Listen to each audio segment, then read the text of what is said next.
ಇನ್ನು ಭಾರತ ಹಿಂದೂ ರಾಷ್ಟ್ರವಾದರೆ ದೇಶಕ್ಕೆ ಅಪಾಯಕಾರಿ ಎಂಬ ಹೇಳಿಕೆ ವಿಚಾರ ಏನಿದೆಯಲ್ಲ, ಅಂದರೆ ಯತೀಂದ್ರ ಅವರು ಈ ಹಿಂದೆ ಕೊಟ್ಟಂತಹ ಒಂದು ಹೇಳಿಕೆ, ಭಾರತ ಹಿಂದೂ ರಾಷ್ಟ್ರ ಆದರೆ ಅಪಾಯಕಾರಿ ಅನ್ನೋ ಮಾತನ್ನು ಹೇಳಿದರು. ಈ ಹೇಳಿಕೆಯನ್ನು ಮತ್ತೊಮ್ಮೆ ಸಮರ್ಥನೆ ಮಾಡಿಕೊಂಡಿದ್ದಾರೆ ಈಗ ಯತೀಂದ್ರ. ಸಿದ್ದರಾಮಯ್ಯ ಅಂಬೇಡ್ಕರ್ ಹೇಳಿರೋದನ್ನೇ ನಾನು ಪುನರುಚ್ಚರಿಸಿರುವಂಥದ್ದು. ಇದು ಯತೀಂದ್ರ ಸಿದ್ದರಾಮಯ್ಯ ಅವರ ಒಂದು ಮಾತು. ಅಂಬೇಡ್ಕರ್ ಹೇಳಿರೋದನ್ನು ನಾನು ಪುನರುಚ್ಚಾರ ಮಾಡಿದ್ದೀನಿ ಅಷ್ಟೇ. ಯಾವುದೇ ಒಂದು ದೇಶ ಧರ್ಮದ ವಿಚಾರವಾಗಿ ಇರಬಾರ್ದು. ಧರ್ಮದ ಹೆಸರಿನಲ್ಲಿರುವಂತಹ ಪಾಕ್ ಏನಾಗಿದೆ ಅಂತ ಎಲ್ರಿಗೂ ಗೊತ್ತಿದೆ. ಈ ಕಾರಣಕ್ಕೇನೆ ಹಿಂದೂ ರಾಷ್ಟ್ರ ಆಗೋದು ಅಪಾಯಕಾರಿ ಅಂತ ಹೇಳಿದ್ದೀನಿ ಅನ್ನೋ ಒಂದು ಮಾತುಗಳನ್ನು ಹೇಳ್ತಾ, ನಾನು ಹೇಳಿದ್ರಲ್ಲಿ ಯಾವುದೇ ತಪ್ಪಿಲ್ಲ, ನನ್ನ ಮಾತಿಗೆ ಈಗಲೂ ಕೂಡ ನಾನು ಬದ್ಧನಾಗಿದ್ದೀನಿ ಅಂತೇಳಿ ಮೈಸೂರಿನಲ್ಲಿ ಮಾಜಿ ಶಾಸಕ ಡಾಕ್ಟರ್ ಯತೀಂದ್ರ ಸಿದ್ದರಾಮಯ್ಯ ಹೇಳಿಕೆ ನೀಡಿದ್ದಾರೆ. ಅದನ್ನೇ ಹೇಳಿದ್ದು, ಯಾವ್ಯಾವ ದೇಶದಲ್ಲಿ ಧರ್ಮದ ಹೆಸರಲ್ಲಿ ರಾಜಕಾರಣ ಮಾಡಿದ್ದಾರೆ ಆ ರಾಷ್ಟ್ರಗಳೆಲ್ಲ ಕೂಡ ವಿನಾಶ ಆಗಿದೆ. ಪಾಕಿಸ್ತಾನ ಇರ್ಬೋದು, ಆಫ್ಘಾನಿಸ್ತಾನ ಇರ್ಬೋದು.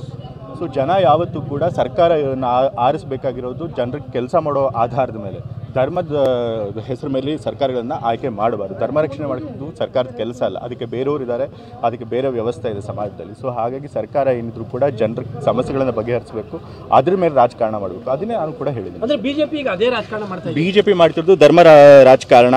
ಅದರಿಂದ ದೇಶಕ್ಕೂ ಒಳ್ಳೇದಾಗಲ್ಲ, ಜನಕ್ಕೂ ಒಳ್ಳೇದಾಗಲ್ಲ, ಸಮಾಜಕ್ಕೂ ಒಳ್ಳೇದಾಗೋದಿಲ್ಲ. ಅದು ತಪ್ಪು ಅಂತ ಹೇಳ್ತಿದ್ದೀನಿ. ಜನ ಅದನ್ನು ಅರ್ಥ ಮಾಡ್ಕೋಬೇಕು ಅಂತ ಹೇಳಿ ಅದನ್ನೇ ಹೇಳಿದ್ದು, ಯಾವ್ಯಾವ ದೇಶದಲ್ಲಿ ಧರ್ಮದ ಹೆಸರಲ್ಲಿ ರಾಜಕಾರಣ ಮಾಡಿದ್ದಾರೆ ಆ ರಾಷ್ಟ್ರಗಳೆಲ್ಲ ಕೂಡ ವಿನಾಶ ಆಗಿದೆ. ಪಾಕಿಸ್ತಾನ ಇರ್ಬೋದು, ಆಫ್ಘಾನಿಸ್ತಾನ ಇರ್ಬೋದು. ಸೊ ಜನ ಯಾವತ್ತೂ ಕೂಡ ಸರ್ಕಾರ ಆರಿಸಬೇಕಾಗಿರೋದು ಜನರಿಗೆ ಕೆಲಸ ಮಾಡೋ ಆಧಾರದ ಮೇಲೆ, ಧರ್ಮದ ಹೆಸರು ಮೇಲೆ ಸರ್ಕಾರಗಳನ್ನು ಆಯ್ಕೆ ಮಾಡಬಾರ್ದು. ಧರ್ಮ ರಕ್ಷಣೆ ಮಾಡೋದು ಸರ್ಕಾರದ ಕೆಲಸ ಅಲ್ಲ, ಅದಕ್ಕೆ ಬೇರೆಯವರು ಇದ್ದಾರೆ, ಅದಕ್ಕೆ ಬೇರೆ ವ್ಯವಸ್ಥೆ ಇದೆ ಸಮಾಜದಲ್ಲಿ. ಸೊ ಹಾಗಾಗಿ ಸರ್ಕಾರ ಏನಿದ್ರು ಕೂಡ ಜನರ ಸಮಸ್ಯೆಗಳನ್ನು ಬಗೆಹರಿಸಬೇಕು, ಅದ್ರ ಮೇಲೆ ರಾಜಕಾರಣ ಮಾಡಬೇಕು. ಅದನ್ನೇ ನಾನು ಕೂಡ ಹೇಳಿದ್ದೀನಿ. ಅಂದರೆ ಬಿಜೆಪಿ ಮಾಡ್ತಿರೋದು ಧರ್ಮ ರಾಜಕಾರಣ. ಅದರಿಂದ ದೇಶಕ್ಕೂ ಒಳ್ಳೇದಾಗಲ್ಲ, ಜನಕ್ಕೂ ಒಳ್ಳೇದಾಗಲ್ಲ, ಸಮಾಜಕ್ಕೂ ಒಳ್ಳೇದಾಗೋದಿಲ್ಲ. ಅದು ತಪ್ಪು ಅಂತ ಹೇಳ್ತೀನಿ. ಜನ